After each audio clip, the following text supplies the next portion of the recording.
Good morning.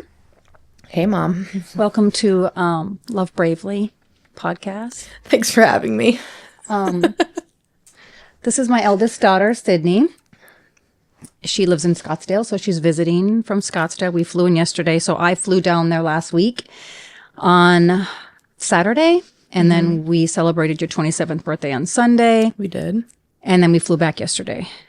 And thank God we flew back yesterday because it's a winter wonderland outside. We have a winter storm going on right now, so... it's a good winter storm, though. So I wanted you to be in the podcast because I think we have a really unique... let me just remove that hair. A unique relationship as mother and daughter. Yes. Would you agree with that? Yeah. Yeah. And I would love to know, like, what was it like to be your child? My daughter, yeah. It was fun. Like growing up, like what are like some things that you can talk about of, let's talk about the fun things, and then let's talk about things that maybe weren't so fun, some things that you learned from me that you were very impactful, and some things that you're like, I really want to unlearn that and not stick it with me. So let's start with like childhood. What was your childhood like? Fun. I mean, I feel like you were always, like, we just had fun. Like, we just did stupid things all the time. I mean, it came from bathing with ducks in a tub, or not me, her. Me, yeah. But like, she would let me, so, or she'd be the one putting me in there, or going in the grocery store and pretending that we're on the radio or something. I mean, like, well, like kind of was journalists. Foreshadowing to now, I guess. Yeah, we'd be walking through the grocery store and be like, come on folks, let's go down the aisles today, and today we're down the freezer aisle and we're just gonna see what we can grab and stuff like that. Or we'd put on stupid costumes in Target, or like when you got stuck that one time, and I actually have it on video of me yanking a costume. I think I was stuck in a taco costume.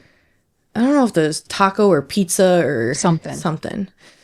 But yeah, we just had fun. We were always laughing. I mean, obviously there was hard times. We didn't really get close or talk until my senior year of high school, I think. Yeah. I was a very closed off child, not in the sense of like mopey or sad or things like that. I was always a happy kid, but it was just like, I didn't want to talk about my feelings. I didn't want to talk about what I was going through in life.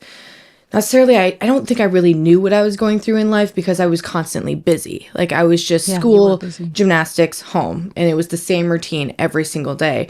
Or it was the weekend where it was just a gymnastics meet or a volleyball tournament or anything. I mean, friends, anything. I mean, I think the one gap that I did take of sports, I really realized that sports was my discipline. It made me realize that I really need routine. And when I don't have a routine, I go downhill.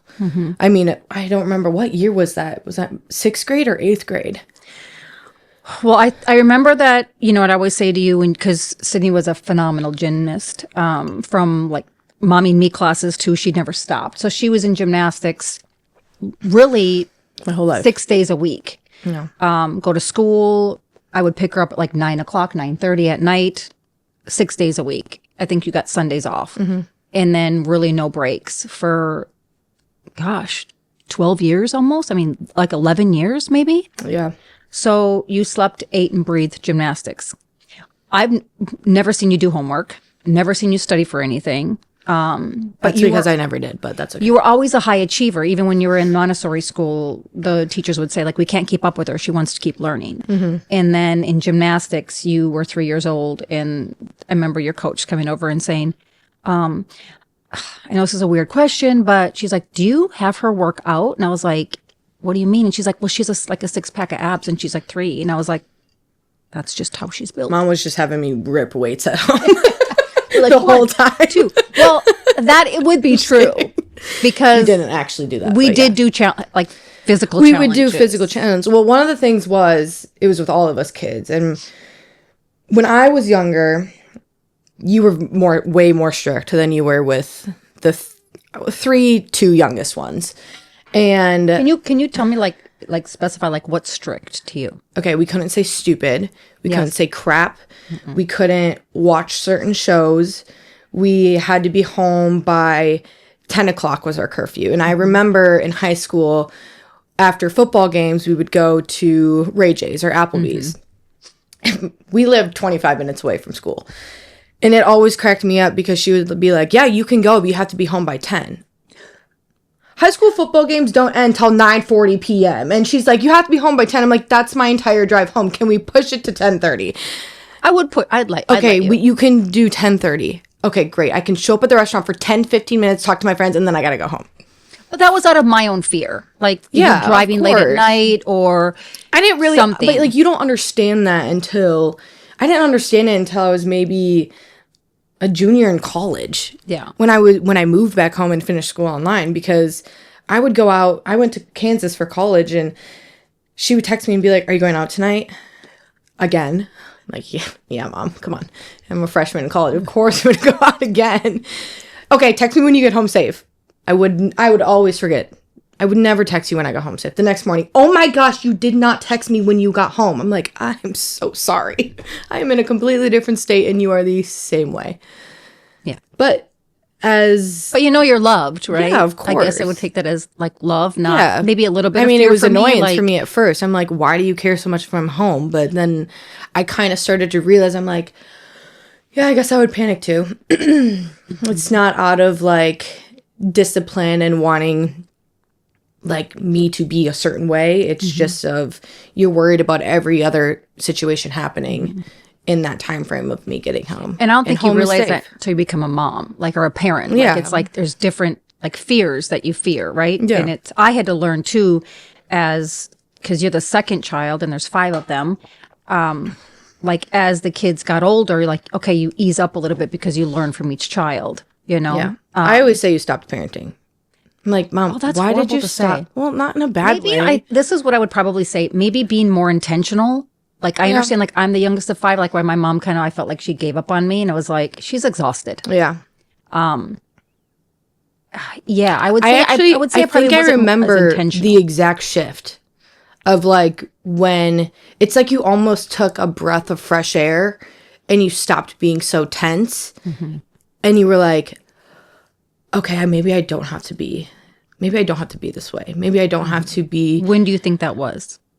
I want to say, because I remember the conversation with you, and this was the turn for me with, I think, because let me start out with this. When I was younger, you always said, like, you're so strong. You're so strong. You can do it. Nothing's going to tear you down. You're so strong. You're so strong. And to me, growing up, I was like, oh yeah, like, I don't need to deal with that. Even though like things would hurt my feelings or I would feel really sad, or it was like really hard for me to even cry in front of anyone until I got to college, until kind of this like turning point. Now I cry all the freaking time and everyone's like, Cindy, why are you crying? I'm like, I don't know. I just am, okay? But growing up, and then I remember I was sitting in my bed in college, and I don't even think you know this. I was sitting in my bed in college, and you called me one day, and it was sometime in the morning, because I remember I didn't go to class after, because I was like, whoa, that was heavy. And it may not have even been heavy for you, but it was for me, because it almost was like you lifted a weight off of my shoulders, being like, it's okay to be and feel. And you called me and you said, are you gonna get emotional right now? I might, but it's fine. I can feel it a little bit. I was like, okay. I might cry, but that's okay. That's okay. You called me and you said, I just want to start out by saying I'm sorry. And I was like, why? I'm sorry. Oh, God. I was like, why are you sorry? And you said, you're going to get emotional today. Wow. And you said, I'm sorry for always telling you to be strong. And I was like, Mom, I thought that was a good thing. What do you mean? And you said, I've realized it's not always good to be strong. And it's good to feel. And it's good to cry. And it's good to let yourself go through those emotions. And I was like, whoa. I don't know how to do that. And I was like, you don't have to be sorry for that. And you're like, I do. I know you may not know why I'm telling you, like, why I'm apologizing to you now. But I just want you to know it's okay to not be strong. It's okay to not be the leader in the room. It's okay to not pick everyone else up when you're down. And I was like, wow. And I remember I just laid in my bed the rest of the day. I didn't go to class. And I just cried all day. Because I was like, oh my gosh, I don't have to be strong anymore. Yeah. I don't want to be strong. Yeah. That was hard for me to like let go. And I think that's what's really hard for me in friendships, relationships, being a sibling. Because I have your like nurturing side. Yeah. I've always said I was like, I was meant to I was put on this earth to be a mom. Yeah. For sure. Because I love nurturing. I love taking care of people. It's this thing in me. You're just very natural with children. Yeah. And yeah, I just remember I was like, wow, I don't have to be strong anymore. I don't have to pick people up. I don't have to do anything I don't want to do. I can cry when I want to cry. I can feel when I want to feel. And now I probably do it too much. I mean, I cry at everything, every I don't think TikTok movie, Yeah. whatever it is. So would you say that, because I know for me, I was told as a kid too, you're always strong. Like my dad would always be like, you're so strong, Nicole, I never have to worry about you. I have to worry about the other, like, but I never have to worry about you. And then my mom thought the same way. So I think I saw myself in you. And then I needed to give myself permission to be okay not being strong. I just kind of said, like, I'm done being that for everybody else. Yeah. And I didn't realize how much I was holding myself back from just feeling, because I was raised by a mother who I didn't see her cry. And if she did, she would probably be in her room. Yeah. And I remember the one time that her father died, and I walked in there and she told me to get out because she was crying. She didn't want me to see her cry. And I told her as an adult, like, that was really hard for me to grow up. But do you realize you did that too when we were kids? Yeah. So then when I reached that place, that's why I felt it was so strong for, like, to apologize to you, because and maybe, you know, we don't know what we don't know. We're just raised the way that we are, right? But it was a recognition, and it was an unlearning for me. And then you feel bad, right? Because I want to give you, if you're not going to give yourself permission, and I'm your parent, so you're learning from me. But it's my job to teach you. I think what happens with kids and their parents is, yes, we look at our parents like they're our parents. They need to be the ones that help us figure out life. They need to be, because they've gone through their life. But when you get older, you start to realize, like, it's your parents' first time living on earth too. Yeah. They're going through everything the first time as we are going through things the first time. Yeah. So you got to let your parents live, and you got to give them a little leeway, give a little grace, because it's their first time too. And I didn't realize that until probably like 23, 24, because I feel like I was always kind of like, well, you're the parent. Like, you should be doing this. Yeah. You should be doing that. You should be that way. Why would you act that way? Mom, why are you upset about this? You shouldn't be upset about this. But then you start to realize, like, oh, no, they're living too. Yeah. And this is their first time on earth. They don't know any different. Yeah. I mean, they may have gone through things that, like, you've been 22 before. You've gone through life in that aspect. But at the age you are now, I mean, you don't know what it's like. I was a mom at 22. Yeah. Yeah. So, you know, and the way that I grew up was very different from how you guys grew up. For sure. You know, I was with a single mom, and I watched her struggle, and I tried to do for my mom. I was parenting my mother, like asking her, can you I literally said to her at one point, like, can you parent me? Can you give me a curfew? Because I felt like everybody else's parents gave them a curfew, but my mom, and I felt like I wasn't being loved. Even though mom, like grandma would freak out if I wasn't home or I didn't contact her, which would be very similar to how I was with you guys, right? But there are things that I learned, and I will say this, like, raising you kids, it was my goal to make sure that you guys knew that you were always loved. Yeah. No matter what, like, unconditionally. I think what was really hard for me to parent you guys is not being so, as a stay-at-home mom, codependent on you kids. Yeah. You know, there's a codependency there. 100%. And I think, because my mom wasn't there and my dad wasn't there. So I wanted to be everything. You wanted to be perfect at it. I wanted to be the best mom ever. That was my goal. And I think you were so good of a mom that when you do something that's not like you, we all freak out. It's like we all pause in our boots and we're like, what the hell is mom doing? Why is she doing that? And we're like, we don't know how to function when she's like, oh, I'm going to go out on vacation with my friends. And we're like, calling her every second. We're doing what she does to us. Like, are you home? What are you doing? Why aren't you answering? Why aren't you answering your phone? You have a phone for a reason. Why aren't you answering your phone? When I call you, you're supposed to pick up. And it's almost like we switch. Mm-hmm. And I'm like, but that's because you were so loving to us, and you may have been overbearing at times, but you just wanted to be the perfect mom. Mm-hmm. That when you do something that's not on your track of being that perfect mother, we're like, what is she doing? This is not her. And you always tell me, wrong. Mom, go get a life. Get a life. And then it was like, I got a life. And then you're like, why do you have a life? And I was like, you told me to get a life. Yeah. And then it's like, but you're supposed to be hanging out with me. Like, that's what your life is supposed to be. But then it was like me trying to find myself, discovering, because I'm growing too, right? Because I've been a mom since 22. So I'm growing through all of your guys' years. And then, we live a great life. You guys don't really have to stress for anything. We don't have to stress for much. And then life takes a turn, right? So you have this dynamic of perfection almost in a family. Mm-hmm. Family was looked at as like perfect family, right? I call it, nobody can see behind the Christmas card. But then we hit a point in our life where you realize things aren't perfect and things aren't what you thought they were. And, relationship goals and things like that. When that shifted and changed, how did that impact you? Oh, it sucked. I mean, I feel like I almost went back to that. I've got to be strong. Mm-hmm.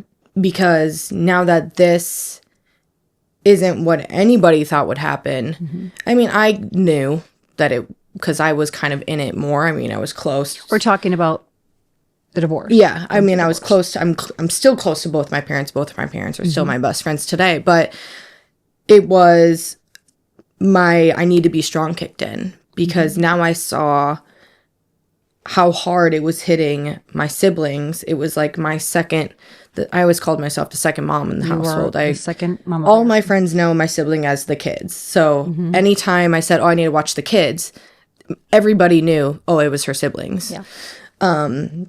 So I always said, I was like, I'm like the second mom in the household.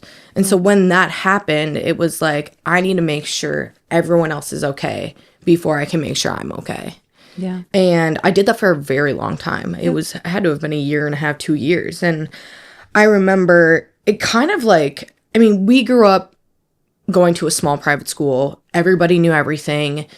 And so that was hard because you would never know what was going on inside our household outside of our house. No. Nobody knew. I mean, hide it really well. I had, you can hide it really well. I had people like having fake Instagram accounts DM me and be like, did your parents get divorced?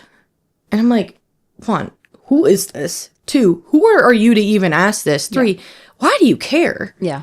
Like, stay out of my business. Like, let me deal with my business how we need to deal with it. Mm-hmm. Like, it was just weird. Yeah. But I think growing up in that small private school, everyone knew everything. People were nosy. I mean, something would happen in high school, the whole school would know the next day. I mean, that's how it was. I mean, the classes sizes weren't that big. Exactly. So. I mean, I graduated with 63 kids. It was nothing. But, I mean, it was just like, why is this happening? And I think I had a different view of it because I knew. Mm-hmm. And, like, I saw things, and that's okay. I mean, things don't work out, but no, a lot of other people were just shocked. Yeah.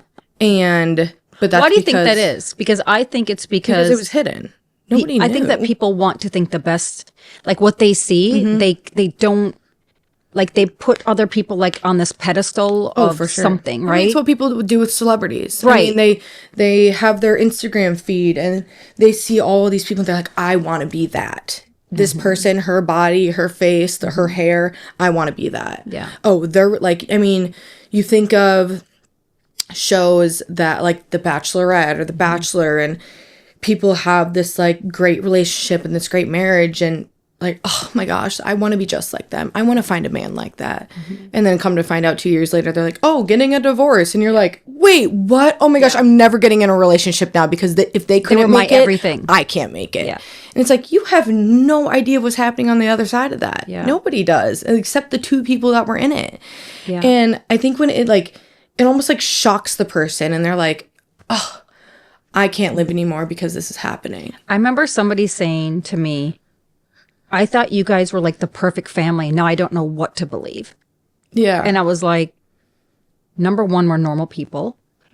That's a really weird thing to say. Yeah. And then it kind of made me realize like people are like the people in the world. Some of them like need something to look up to, or we all do it. You know, we all look up to something or admire something in somebody for sure. from what we want. But you should never attach yourself to that in such a belief where you're going to be disappointed if it shifts the wrong way. Yeah. You know what you I'm could saying? have role models. I mean, Absolutely. I always say my parents are my role models. I still look up to the both of you very, very much. Yeah. Just because you guys didn't work out doesn't mean you guys still can't be role models in my life in different ways now. Yeah.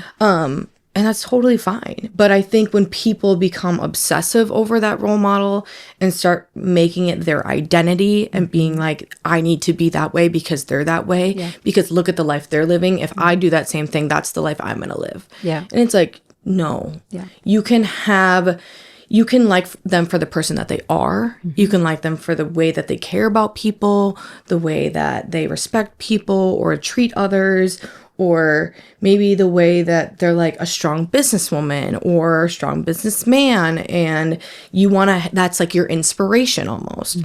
But you can't have it be your identity. You can't have it be the whole part of you. And so when they stop being that, people it's almost like they lose themselves. They're like, I don't know what to do. Yeah. And it's like, well, you have to figure out you. You got to figure out who you are first. Back to us. Yeah, right? 100%. You have to be okay with yourself. And one of the things I always tell people that you grew up telling me my whole life is become comfortable in the uncomfortable. Yeah. And I live by that to this day. I mean, I have been in uncomfortable situations many, many times. Yeah. But I've had to get through it. Yeah. And I got through it. And if I didn't get through it, then you kind of stay in that cycle until you do get through it. Yeah. And I think if you're comfortable, that means that, you know, to me, not everybody is like that, but to me, the way that I live my life is like, if I'm too comfortable, I'm probably not growing. Yeah. But I'm not also saying that you have to be uncomfortable all the time. I think we go through pockets of uncomfortability, and you know, when you're uncomfortable, that is a indication that where you're uncomfortable, you still have an opportunity to grow from. So I'm not saying like we should always be uncomfortable 24 hours a day. What I'm saying is that when there's certain situations that come in where you're like, oh, that makes you really uncomfortable, then you know that's, like, why am I uncomfortable? That's where you can ask the questions of why am I uncomfortable? What am I going through? Like, is this an opportunity to grow? I know we kind of started talking about like, totally took a how it happens all the time. I love it because it's like, this is real, right? Real and raw. There's no script. That's what our normal hour phone calls are every day. So. Yeah. We do talk to each other almost every day. Yeah. If not every day. Yeah. So to kind of go back like childhood and things like that, like I would say you had, in my opinion, you were so loved on all the time. You were always a high achiever. You were just a happy child, always smile. Any photo that there is, except your dance photo with red lipstick on, you were not happy. Yeah. But you did just get back from like a 4-wheeling trip that I don't think you really wanted to come back and go to dance photos. Yeah, no, I would have way rather 4-wheeled than go to dance photos. You're kind of like that. You weren't a girly girl. No. I didn't even touch makeup, besides the time I stole your lipstick. But yeah, and put it all over your face. Yeah. Mm-hmm. I was never really into makeup until 6th, 7th grade. Yeah. And I remember telling you, and I was so scared to tell you, and I was like, Mom, I really want to get makeup. And you're like, what? And you're like, you're only getting natural makeup. And I was like, and I brought you somewhere. You brought me to Bare Minerals. Yep. And I got my makeup done and then bought everything that they put on my face. Mm-hmm. And I probably used it for about 6 months. And then I was like, you put makeup on her, but make her not look like she's wearing makeup, but she's wearing makeup. Yeah. And she's like, yeah. So anyway, What would you say from mother to daughter? Like, what was probably one of you? Do you have something that really impacted you in a positive way that you would carry on to your children? I mean, that there doesn't have to be just one thing, but what would you say, like from mother to daughter? Like, what's that one thing you're like? I mean, you kind of said it just a little bit ago. It was like uncomfortable. What is something that you feel, what you learned growing up, that you would carry on to your children? I think you guys putting me in sports and keeping me busy my whole life. I know that it's not always accessible to everybody. But even just like being social in school or bringing me just like to the park and socializing me with other people and making me be independent and go do things on my own was really helpful for me. Yeah. And I think it helped me be the person I am today. And just like knowing what discipline is, and if I'm not disciplined, that's when I go off track. I mean, that's where I really, when you put me in things that I could just go and be myself and mess up if I mess up, and having you guys not be in like the parenting control anymore, but more of like I had coaches, I had teachers, I had things like that. I had mentors. Because learning from them, I feel like you have a different view as a kid. And I don't want to say more respect, because obviously you should always respect your parents, but it's almost like you feel like you can't get away with as much as you can with your parents. Because with your parents, you kind of feel like, oh, you can scheme a little bit. Like, Oh, you did. yeah, I mean, I did a lot of things that you very guys didn't naive know. to you. Yeah. Yeah. But with I feel like with people that aren't your parents, you're almost like scared to do that. Yeah.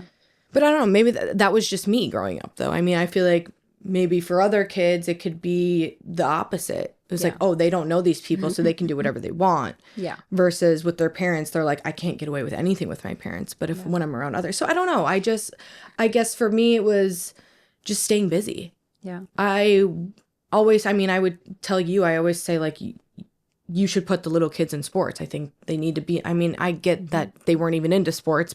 In my brain, I was like, you need to put them in sports. And you're like, Cindy, they don't like sports. I was like, well. Excuse me. I tried that. It didn't work. And I have to remind myself, too, that you guys were so busy in sports and traveling sports and things like that. Like, they just got dragged everywhere. So drugged everywhere. I mean, honestly, Not drugged, but dragged. Know. I don't. I think I think what I'll take from you is obviously loving on my kids, being there for them whenever they need it. I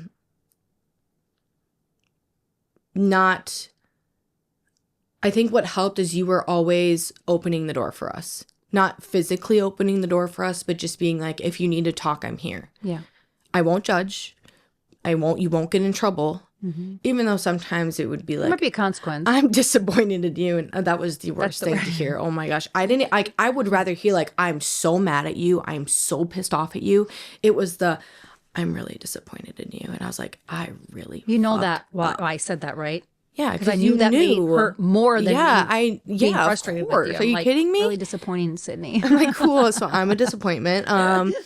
No, but I think always leaving the door open for communication. I mean, when I went to college and we talked every day, it was my friends would look at me like, didn't you just talk to your mom yesterday? I'm like, yeah. Do you not talk to your mom? Like, what do you mean? And they're like, no, like my mom and I don't talk. I'm like, you should talk to your mom. Yeah. Or any parent. If you're close with your dad, you should talk to your dad. Yeah.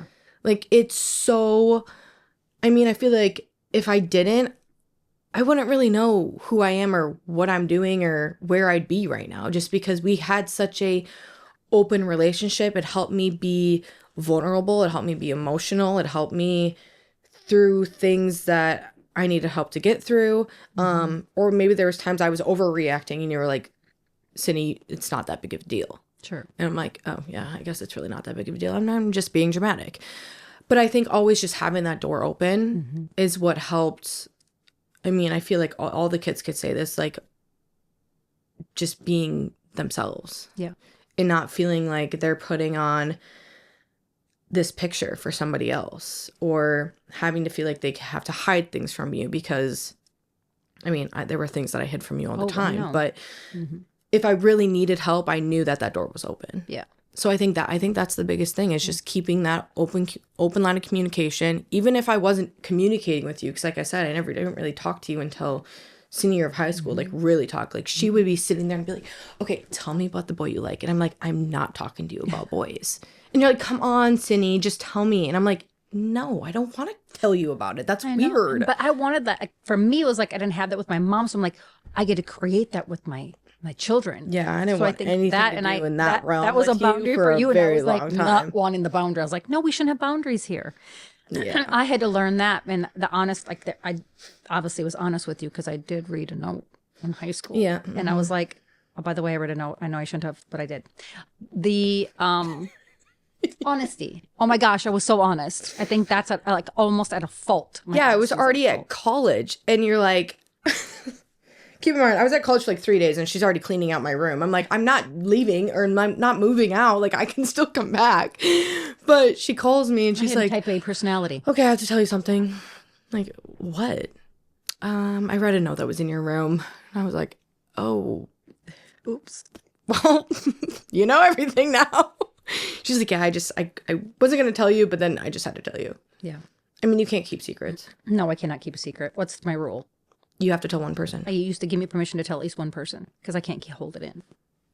But that's why I never told you my secrets. Right. You just had other people's secrets and I would be your one person to tell. Yeah, because you can. But if I had a secret, I can't tell you. Yeah, that's for sure. Because I was your one person to tell, and at least you know. Yeah. What is one thing that you could say that you want to unlearn? Unlearn. Ugh. Is that something like you don't want? Like, oh, heck no, I don't want to be a mother like that. And if you have nothing, that's okay too. No, I'm sure you'd love that. I mean, I feel like there's things, but they're not coming like to my head. Like I know there's things where I'm like, I'm not gonna do that, but I don't know. Well, maybe we should just end the podcast there. And we're done. Just in case you find something. Unlearn. No. Maybe that's like a harsh thing to say. Like, yeah. Like I mean, but it's so normal for me to be like, I'm going to unlearn that, right? So I feel like you can't unlearn anything. It's already, if you learn it, it's. But you can change your opinion of it and you can change your belief system not to believe it anymore. Now you're going to be like, I'm going to create my own belief system and create that and like impact my children with that instead of what my mom taught me. I would maybe say, not to speak for you, but it would be like the strength thing that maybe what I would say is like, you know, you didn't have to be strong. I was always a kid growing up where I felt like I had to always be strong because that's what my parents knew of me. So I had to constantly become that because if I wasn't strong, I would disappoint them. Yeah. And then it became my belief that if I'm not strong, then I'm weak, and weak people don't. You know, I had to unlearn that and relearn that to not be strong is strength. You know, show vulnerability and weakness is a strength. Mm-hmm. It is being strong. I think the strong that I think I taught you is girls, even like Savannah too. Like I think she's the extreme of strong, where I'm like, back it up a little bit. Oh my gosh, let the doors open a little bit. Let it go, girl. Let it go. Like, you know, be a little bit more vulnerable. But it's something that you have to learn. And I wasn't taught vulnerability. We did not like, you don't burp, fart, nothing in front of anybody. Like it was not I'm the that thing. And you were opposite so, of that. Like, can you shut the door? Can you, you know, you're so like, relaxed in yourself. I was always an open book. Like, even though we didn't talk about things, I didn't care what anybody thought about me. I didn't care what I did. I was never a girly girl. I didn't like the color pink. I would be kind of a tomboy and like, I remember this actually just made me think of something. One thing I would unlearn is we would be going somewhere, and obviously my mom is very good looking. Everybody would say that, but she, like, anywhere I go with her, she'd be like, yeah, dress casual. I'm like, okay, cool. Sweatpants, hair up, no makeup. Like, I don't care what I look like. I probably go with my slippers. Like, no bra, no underwear. I don't care. I come downstairs. She's in like jeans, a sweater, a belt, cute boots, makeup done. I'm like, thought we were going casual. And she's like, you're going to wear that? Yeah, I am going to wear this. What do you have to say about it? Nothing. I don't have anything to say about it. I was just saying, like, you're going to wear that. Do I talk like that? Oh my gosh, yeah. That is one thing I would 100%. It probably was because I wasn't comfortable in my own skin. Because if you look at my mother and grandma, yeah, we go to the grocery store and she's decked out. Well, and grandma has purple hair, so yeah. She does have purple hair, but she's not wearing sweatpants and a sweatshirt. I'm like, we're just going to the grocery store. Yeah. So it's funny how you look at me like that and I look at my own mother like that. So it's like we are a product of what we're raised with. 100%. You know, and now I love sweatpants. I'm like, but I'll still wear rocking but boots see, with them. I never went along with it though. I think that's one thing. You were your own I didn't care if my mom looked 80 times hotter than me. I was like, I am who I am. I'm chilling like this, and I don't care what anybody thinks. I will say one thing. I will say to you that I picked up from you is what you don't like when we're together is I can outdance you, and you hated it. You would never dance with me. But I will say this: when I got older, I did. But we would play the dance revolution game, and you would kick my butt, and I would be so precise, and you'd be so like. I think everything was. I think that's why I was better than you at it, though, because you would be like trying to hit the everything, like everything, and you're like this perfectly, and I'm just like, yeah, and you're like, bing, stop doing that. You're bing, perfect, bing, perfect. Bing, bing. And I'm like, good. And she's like, why am I not getting perfect? I'm like, because you suck. No, I'm just kidding. Yeah, I did. That game I did. But what would you say are the traditions that you loved growing up? Like, what would you say are some of like ones that like, oh, I want to carry on those with my kids? Definitely Christmas morning. Mm-hmm. I even say to Austin now, my boyfriend, I just say, I want Christmas. Like, I want Christmas. Like, Christmas will be my holiday. And he's like, yeah, but like my family, I'm like, I want Christmas. Like, you could have Thanksgiving. I want Christmas.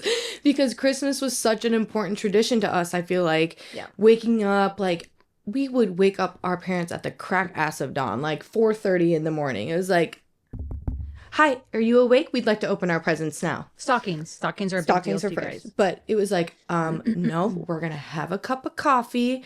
We're going to sit down. And I think if you have breakfast before you open presents, that is psychotic. You should never do that in your life. Like, why are you making your children sit through eating food when they have probably so much? Happened? No, never. We never did I was like, I don't remember I'm just saying, if you do that, you need to switch up your routine. Because I would say coffee's okay. Coffee's fine because you need to wake up you and, wake up get all the eye crusties out. But if you have breakfast before you open presents, that is psycho. Your kids are going to throw up their food. They have so much excitement going through them and anxiety. They're like, let me rip up on this presents. Come on. What did I get from Santa? Mm-hmm. Yeah. I would say definitely Christmas is definitely a tradition. 4th of July was a big one for us. Mm-hmm.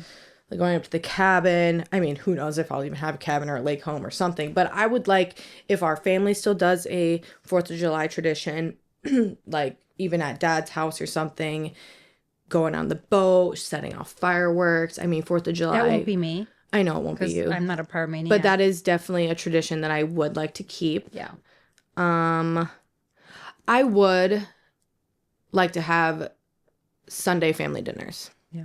That was a tradition that hot sauce and mustard and loved because our Sunday family dinners turned into challenges after. It was who can run around the kitchen island the fastest 10 times, who can hold a plank for the longest, most of these turned into like fitness challenges. Remember the wall sit? Yeah. I did 14 minutes, you did over a half hour. 32, Yeah. And that was just to go to a friend's house. That wasn't even an after dinner. And Dylan had at one point sing a song we did this out of like fun. It wasn't like you can't do that with us. Yeah, it wasn't torture. It was a little torture because we had to do it, but but you were totally we were laughing and smiling the whole time. But yeah. Or like hold onto the table with your legs in 2 hands there when you were little, and who can like crawl up the wall the fastest. What are we doing? Yeah. But Sunday family dinners, I would like to take that into my future family, for sure. How do you feel about living close to your parents? She's like, move back home. Because this is being filmed. I'm smart. Super smart. It's filmed. I love being close. I mean, I've always been a family person. I'm family oriented. I love coming home. Yeah. I mean, I think I needed to move 100%. I think if anybody has the opportunity to move or they're contemplating it or anything, go and do it. Yeah. Because you learn so much about yourself. You learn so much about the people around you, who you like, who you don't like, who you want to be with, who you don't want to be with. I feel like everybody has to go and take that independent journey, whatever that looks like for them, whether that's moving across the country, whether that's getting their own apartment, whether that's, I don't know, moving into the basement of their parents' house or whatever it is. Yeah, how do you feel about that? Mom, I'm not moving into your basement of the house. How do you feel about moving back here and saving some money? I mean, saving money, great. Moving into your basement, not so great. Are you kidding me? You would love it. Door every 6 or every morning. You want to go get coffee? No. You want to go for a walk? You want to go for a walk? Do you want to go do Pilates? It's 6:30 in the morning. Absolutely not. Yeah. Well, as you became older, we became like best friends. Yeah. So for me, it was, I can't speak for you, but for me, it was such a different dynamic of a relationship. You reminded me a lot of myself as a kid, with being a gymnast and dancer and like, joyful, smiling all the time and just happy, those kind of things, and being strong and kind of faking you're strong, like your strength. Yeah. Like, I wouldn't say, but here's the I'm not saying saying like faking it. I'm saying like that. I was a happy kid. Yeah. But do not get me wrong. I was a bitch at some points. Oh, we know. Yeah. Yeah. Yeah. I just don't want people to be like, oh my gosh, she was happy all the time. That was my guarded side. I was sometimes the devil. Yeah. But I'm saying like within my family dynamics, I felt like I had to be the happy person, the joyful person, because if I would see hardship, I'm like, we can be happy. Like if it was for me, it was like a coping mechanism for me to make people happy or think that I could at a very young age. I feel like you were the same way in our family. Yeah. But then again, I was, a gymnast and things like that. And I, had a good time. Well, this is the thing. We always say this as siblings is, if mom's not having a good day, nobody's having a good day. Because when mom's in a grumpy mood, it's clean your rooms, clean the bathrooms, fold your laundry, put your laundry away, do this, do that. And you're like, oh God, this day is going to suck. But then if we walked in from school and she was playing music and she was dancing, I was like, it's going to be a good day. Yes. We had dance parties in the kitchen. Yeah. We had, you guys would have snacks after school. You would have, and then what would you have to do? You'd have to put your phone in the bucket, and we would talk about like the first 5-10 minutes. How was your day? What did you do today? How did you serve somebody today? And be like, well, I opened the door for somebody and I did this, this, this. So yes, I realized like we would listen to fun music on the way to school. Yeah. Or, I guess for me, it's like trying to make the environment the best that I could, which also being a perfectionist, like I want to be the best mom that I can, or maybe have the mom that, I didn't have growing up. So that's maybe the mom that you didn't want growing up, but sorry, that's the mom that you got. Let's see. What haven't we talked about yet? Is there anything that you I just had something in my brain. want to know about me that you're curious about? I feel like we know like so much about each other. Yeah. We probably know too much. Or maybe you want some advice or something. Pick my brain. Pick my brain. No. I said to her this morning, I was like, what's off the table that we can't talk about? And she mentioned one thing and I was like, okay, but could we go this way with it? How about we go in just this direction? I'm like, I'm just not going to win. So why do you even ask me the question? Well, I didn't want to I always tell people don't ask me a question if you're just going to do it anyway. It wasn't that kind of a question. It was, if we talked about it in this way, would you still not want to talk about it? And if you would have said, no, I don't want to, then we wouldn't have. Yes. But I feel like I'm an open book. I mean, you are an open book. I have nothing to hide. I know some things are just not comfortable. Things where I'm just like, I really don't want to talk about this, but I mean, it is what it is. I don't really mind it. What is something that you learned as you are now 27? Basically 30. Basically 30. Basically 50. And now, like, you're not married. You've been with the same guy for a year, a little over a year.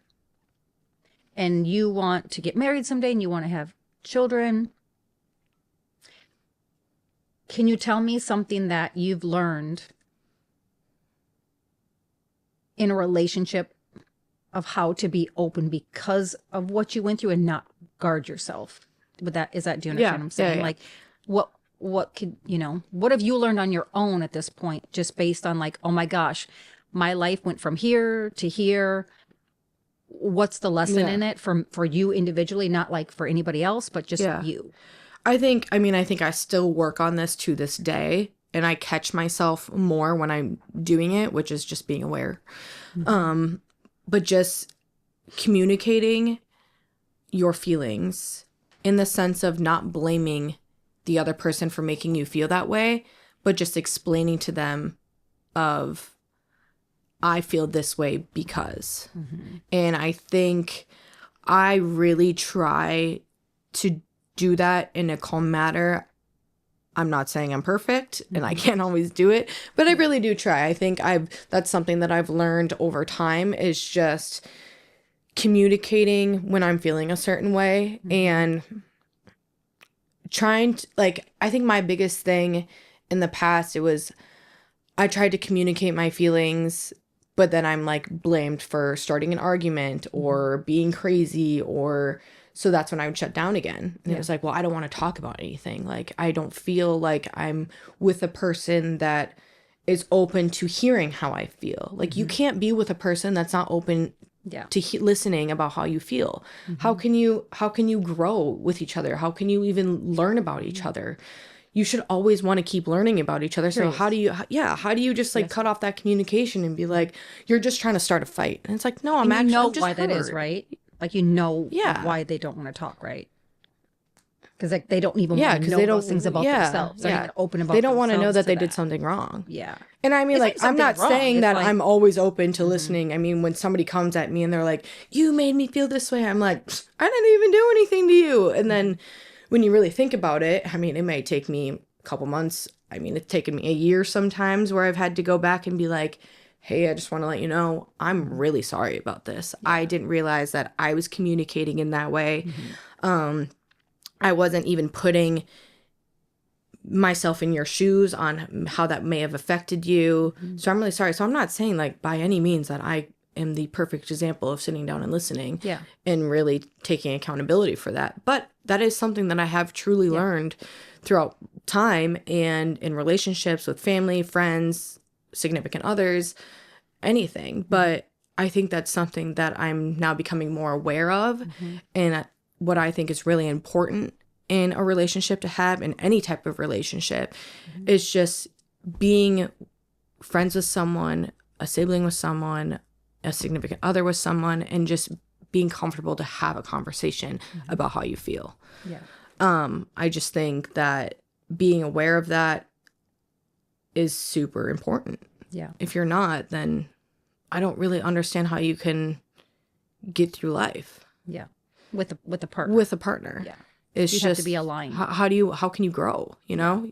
And I mean, I've been in relationships before where it was just like, we stopped talking. Like, I'm not a person, I don't like to have surface level conversations. I'm sorry. When I ask how your day is, I really don't care to hear, oh, it's great. Why is it great? Why is it great? What happened today? What did you do? And where does that come from? You. But I'm like, let's talk about it. I mean, I feel like I've honed you in. I mean, you're always the person to find the one person in the grocery store that's going through a traumatic thing in their life, and they just come up and start talking to you, and then you start having a therapy session with them. And I'll be sitting in the corner like, we're just trying to check out our groceries. Why is this happening right now? Well, then when I was younger, I would think that. But now, as I'm getting older, I start to become that person. I'm like, I'll be at a bar and meet a random girl in the bathroom that's going through a breakup, and I'm sitting in the toilet with her and just being like, so tell me about it. What's going on? What's happening? Do we hate him? Is he fine? Is this something you guys can get through? And yeah, I'm like, wow. And then I go home and I lay in my bed. I'm like, I am my mother. Holy shit. And I always said, I don't want to be like you. I was just gonna say, like, I don't want to be I'm like not you when gonna I be grow up. like you. I don't want to be a cheerleader like you. I don't be anything like you. And that was like, I didn't hear the end of it when I became a cheerleader for 2 years, and it wasn't even really cheerleading, but I was a basketball cheerleader for my high school for 2 years, and I didn't you hear the end football of as it. well? No, I had volleyball. I thought you had football for No, I did powder puff, powder. Okay, yeah, I thought maybe it was football too. but that was like, I was a wide receiver then. Weren't you that 1 year before volleyball? Because you had the 1 year that you were junior gymnastics. Didn't you? No, I did, I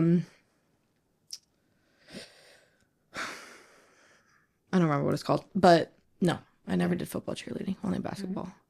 But didn't hear the end of it for years. Still don't hear the end of it. Remember when you said you weren't going to be a cheerleader and you wanted to be nothing like me, and then you were one, and then you were just Sounds like very me? arrogant, doesn't it? I don't think it was arrogance. I think it was almost like you were kind of proud of it because I was. Well, yeah, you hurt my feelings. When you said, That's what I'm I don't want to be anything like you. I'm like, what? That hurts. That's hurtful. Yeah. But again, I would never look at you and say, that hurt me. I'd be like, can we talk about Yeah. it? Exactly. What do you mean? Where is that coming from inside of you? Yeah. Yeah, confessional Sun. Remember, we'd have confessional Sundays. Sundays where you'd have to confess. And I never even got to confess anything. I always just got tattled on. Your brother tattled on you every time. Yeah. Yeah. Well, he still I was can't the help it. secret He still keeper. is kind of a tattler. So, Yeah. you know, That's he okay, pointed though. out. But, But I did get tattled on. well, I'm going to wrap it up with like, this was so much fun. Thanks for having me, Mom. Talking. I was like, oh my gosh, I cannot wait to have my children on the podcast and just kind of get your I hope point of this is view. like of what me you as a like. Did mother. you imagine it like this?